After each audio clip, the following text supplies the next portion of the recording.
Hello guys, this is Abir from Radhuni junction. So guys, আজকে আমি আরেকটি নতুন রেসিপি নিয়ে এসেছি তোমাদের জন্য। রেসিপিটা হচ্ছে কাতল মাছের কালিয়া। সো কাতল মাছের কালিয়া বানানোর যে প্রসেসিংটা আছে তোমাদের কাছে আমি দেখাবো। যদি ভিডিওটা ভালো লাগে তো অবশ্যই লাইক করো, কমেন্ট করো। সো চলো, আমি কথা না বাড়িয়ে একদম ডাইরেক্টলি রান্নায় চলে যাচ্ছে। প্রথমত আমাদের কড়াইটা গরম হয়ে গেছে, এবার আমি এর মধ্যে তেল দিয়ে দিচ্ছি। একটু বেশি পরিমাণ তেল দিয়ে দিচ্ছি, কারণ মাছগুলোকে ভাজতে হবে। মাছগুলোর সাইজ অনেক বড়।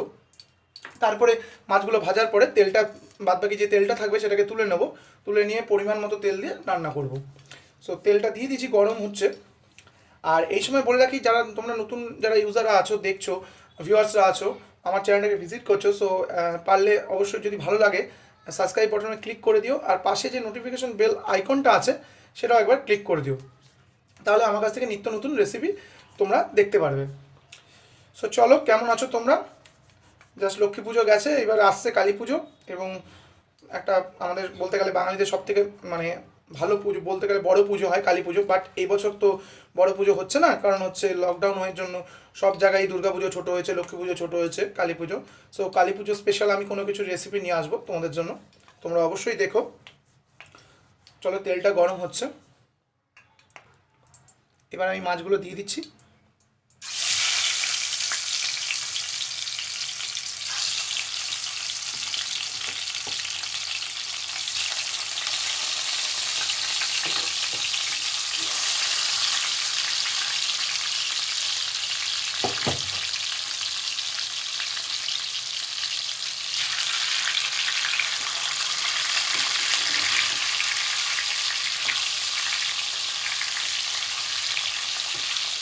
তো গাইস, দেখতে পাচ্ছেন মাছগুলো অনেক বড়। আমি কাতল মাছের কালিয়ার জন্য একটু বড় বড় সাইজের মাছ কাটিয়ে নিয়ে এসেছি বাজার থেকে। আর যদি ভালো লাগে ভিডিওটা অবশ্যই কমেন্ট করবেন কেমন হয়েছে, এবং আপনারা এই যে মাছটা আমি বানাচ্ছি আজকে কালিয়াটা, এটা অবশ্যই আপনারা বাড়িতে ট্রাই করবেন। এবং এটা স্পেশালভাবে বানাচ্ছি কালিয়াটা। আর আমি প্রতিদিনের মতো বলে রাখি যে ভিডিও আমি খুব একটা বড় করি না, খুব ছোটোর মধ্যে করি। জাস্ট 9 থেকে 10 মিনিটের মধ্যে পুরো টোটাল জিনিস প্রসেসিংটাকে দেখানোর চেষ্টা করি। তাই জন্য আমি বড় করছি না। আমি এখন একটু পজ করে নিচ্ছি, মাছটা ভাজা হোক, তারপরে আপনাদেরকে দেখাচ্ছি মাছটা কেমন করে ভেজেছি আমি। একটু কড়া করে ভাজা হবে মাছটা, তো তাই জন্য অনেকটা টাইম লেগে যাবে, প্রায় 10 মিনিটের মতো টাইম লেগে যাবে। তো এই সময়টাকে আমি জাস্ট স্কিপ করতে চাই আপনাদের কাছ থেকে। তো চলুন, আমি আবার 10 মিনিট বাদে ফিরছি আপনাদের সঙ্গে। তো গাইস, দেখতে পাচ্ছেন মাছটা পুরো ভাজা হয়ে গেছে আমাদের। এই পরিস্থিতিতে আমরা মাছগুলোকে তুলে নেবো, এবং কড়া করেই ভেজেছি জাস্ট। এবং মাছগুলোকে তুলে নেওয়ার পরে আমি তেলটা কমিয়ে নিয়ে আবার আসছি আপনাদের সামনে মূল রেসিপিতে, ঠিক আছে? তো আর একটু পজ করছি ভিডিওটা, জাস্ট আপনাদেরকে দেখালাম যে মাছটা কীরকম কড়া করে ভেজেছি, তারপরে আমরা আসছি এবার। সো গাইস, দেখতে পাচ্ছেন এই আমার মাছটা ভাজা হয়ে গেছে, আমি আপনাদেরকে দেখানোর চেষ্টা করছি। এবং ভালো করে কড়া করে ভেজে নিয়েছি মাছটা। সো এটা এইভাবে ভাজতে হবে মাছটাকে। সো গাইজ, আমি ফিরে এসেছি, একদম তেল কমিয়েও নিয়েছি। এবার আমি একের পর এক ইনগ্রিডিয়েন্টসগুলো দিতে থাকবো। আমি এখানে পেঁয়াজ বাটা আর টমেটো একসাথে দিয়ে দিচ্ছি, একটা টমেটো দিচ্ছি।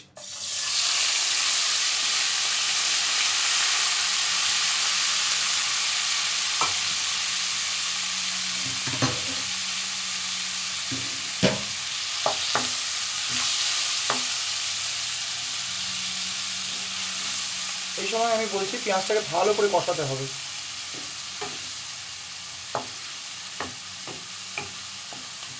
আপনারা চাইলে কালিয়াতে তেজপাতা ইউজ করতে পারেন, বাট আমি এই রেসিপিতে তেজপাতাটা ইউজ করছি না।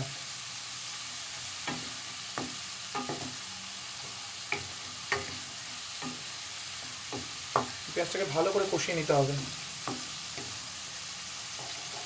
দেখতে পাচ্ছেন। আপনারা অবশ্যই বাড়িতে ট্রাই করবেন, এরকম রেসিপি করে জানাবেন কেমন হলো, কমেন্ট আউট করবেন। আর এখন আমি কিন্তু কোনো সল্ট বা নুন বলতে পারেন চিনি চিনি এখন ইউজ করছি না, ওগুলো পরে আস্তে আস্তে স্টেপ বাই স্টেপ ইউজ করবো। এবং এটা খুব টেস্টি হয় রেসিপিটা। আপনারা এটা ফ্রাইড রাইসের সঙ্গে কিংবা রাইসের সঙ্গেও আপনারা এটা খেতে পারবেন।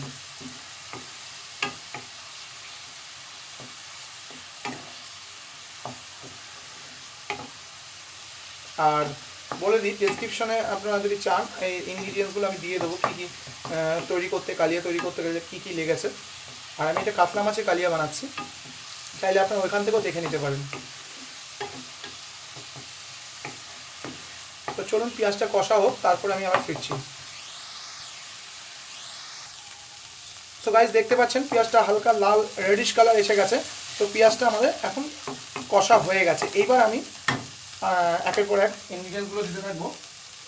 প্রথমে দিচ্ছি আপনার রসুন বাটা, তারপরে দিচ্ছি শুকনো লঙ্কা বাটা, আর অল্প পরিমাণ আদা, দিলাম। এবার আমরা দেবো হচ্ছে নুন, স্বাদ মতো নুন দেবো। প্রথমে নুনটা কম দিচ্ছি, যদি আর টেস্ট করে দেখে নেবো, যদি নুন লাগে তখন আমরা নুন দিয়ে দেবো। এবার জাস্ট এটাকে একদম মিক্স করে নিতে হবে ভালোভাবে করে, একটু 5 থেকে 7 মিনিটের জন্য এটাকে কষিয়ে নিতে হবে। এবং আজকে আমরা গুঁড়ো লঙ্কা না, আমরা শুকনো লঙ্কা বেটে ইউজ করছি। এবং এই রেসিপিটাতে এটাই মজা যে শুকনো লঙ্কা বেটে যদি করেন, এই রেসিপিটা যা স্বাদ তার ডবল স্বাদ হয়ে যায়। কালারটাও খুব সুন্দর এসছে।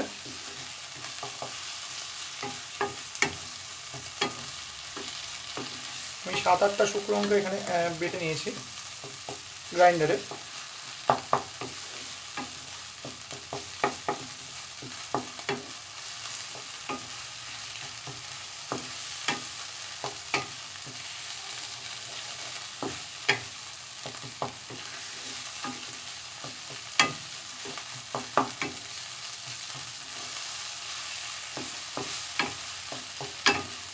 তো গাইজ একটু কষে নিই, তারপর আপনাদের সামনে আমি ফিরছি। তো গাইজ দেখতে পাচ্ছেন পেঁয়াজটা ভালো মতো কষা হয়ে গেছে। এবং এটা কালার আনার জন্য আমরা এখানে কাশ্মীরি মির্চ ইউজ করব। আমি কাশ্মীরি মির্চটা দিয়ে দিচ্ছি, মধ্যে দিয়ে দিচ্ছি কাশ্মীরি মির্চ। একটু বেশি পরিমাণ দিলাম, তাহলে কালারটা খুব সুন্দর আসে।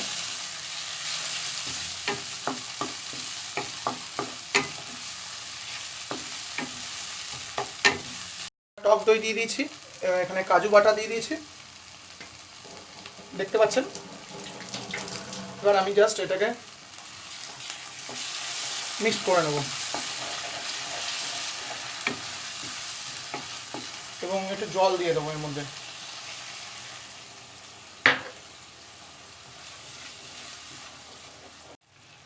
দইটাকে সো গাইস দেখতে পাচ্ছেন এই সময় আমি দইটাকে ভালো করে ফাটিয়ে নিয়েছি এবং কালারটাও খুব সুন্দর এসছে।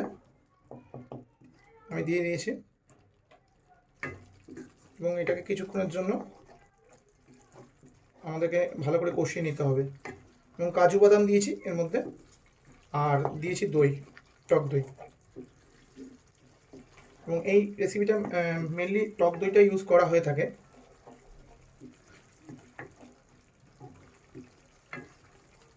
খেতে তো দুর্ধর্ষ লাগে, জাস্ট বলতে গেলে ফাটাফাটি।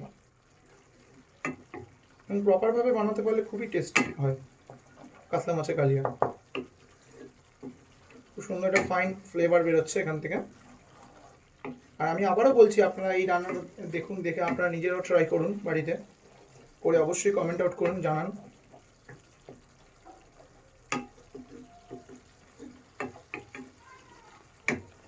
এইবার এটাকে একটু কষাতে হবে। তো 5-7 মিনিটের জন্য এটাকে কষাতে হবে। আমি আবার 5-7 মিনিট বাদে আপনাদের সামনে ফিরছি। তো গাইজ ফিরে এসেছি, দেখতে পাচ্ছেন 5 মিনিট বাদে, এবং পেঁয়াজটা ভালো মতো করে কষানো হচ্ছে। আর একটু 2-1 মিনিট লাগবে পেঁয়াজটা কষতে। তারপরে আমরা মাছগুলো দিয়ে অল্প পরিমাণ জল অ্যাড করব। এবং এটা একটু গ্রেভি টাইপের হয়, খুব একদম পাতলা ঝোল না, যেহেতু নামটাই হচ্ছে কালিয়া। তো একটু কাতলা মাছের কালিয়া একটু গ্রেভি হবে। আর সবসময় মাথায় রাখতে হবে যে এটাকে ভালো করে নাড়াতে হবে, না হলে নিচটা ধরে যেতে পারে, পেঁয়াজগুলো পুড়ে যেতে পারে কড়াইয়ে। তো এটা একটু খেয়াল রাখবেন, আমি এই জন্য বারবার করে বলে দিই। এবং এটা খুবই টেস্টি একটা রেসিপি, জাস্ট ফ্রাইড রাইসের সঙ্গে আপনারা এটা খেতে পারবেন, বা রাইসের সঙ্গে। এবার আমি এর মধ্যে মাছগুলো আমি একের পর এক দিয়ে দেবো। মাছগুলোকে আমি দিয়ে দিচ্ছি, উপরে দিয়ে দিচ্ছি।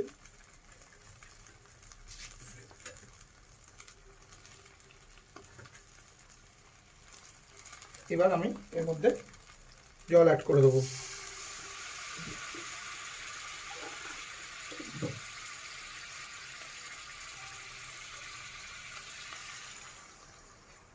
একটু জল অ্যাড করবো, তারপরে 7-8 মিনিটের জন্য ফুটতে দেবো। আমি এটাকে জাস্ট, আর তার মাঝের মধ্যে আমি মাছগুলোকে এপিট ওপিট উল্টে দেবো। দেখতে পাচ্ছেন কালারটা, বিউটিফুল কালার এসছে একটা।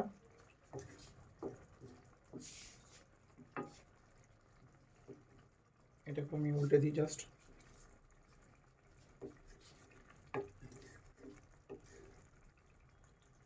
আমি আবার ফিরছি আপনাদেরকে, যে এখন এটা একটু ফুটুক 7-8 মিনিটের জন্য, ফালতু ভিডিওটা লং করব না আমি, তারপর আপনাদেরকে দেখাচ্ছি। ওকে, তো গাইজ আমি ফিরে এসেছি, দেখুন এই পরিস্থিতিতে দাঁড়িয়ে আছে এবং আমাদের কালিয়া প্রায় রেডি। সো এইবার লাস্টে আমরা গরম মশলাটা আমি যেটা করে রেখেছি পেস্ট, সেটা আমি এর উপর দিয়ে দেবো। আর 2 মিনিটের জন্য জাস্ট আমি একটু টানিয়ে নেব, তাহলে আমাদের কাতল মাছের কালিয়া রেডি হয়ে যাবে এবং আমরা এটা ফ্রাইড রাইস কিংবা ভাতের সঙ্গে সার্ভ করতে পারি। তো গাইজ কেমন লাগলো অবশ্যই ভিডিওটা জানাবেন কমেন্ট করে, আর যদি ভালো লেগে থাকে অবশ্যই রাঁধুনি জংশন চ্যানেলটিকে সাবস্ক্রাইব করে নেবেন, পাশে থাকা যে নোটিফিকেশন বেল আইকনটি আছে প্লিজ ক্লিক দিয়ে নেবেন। আজকে এইটুকুই, ধন্যবাদ।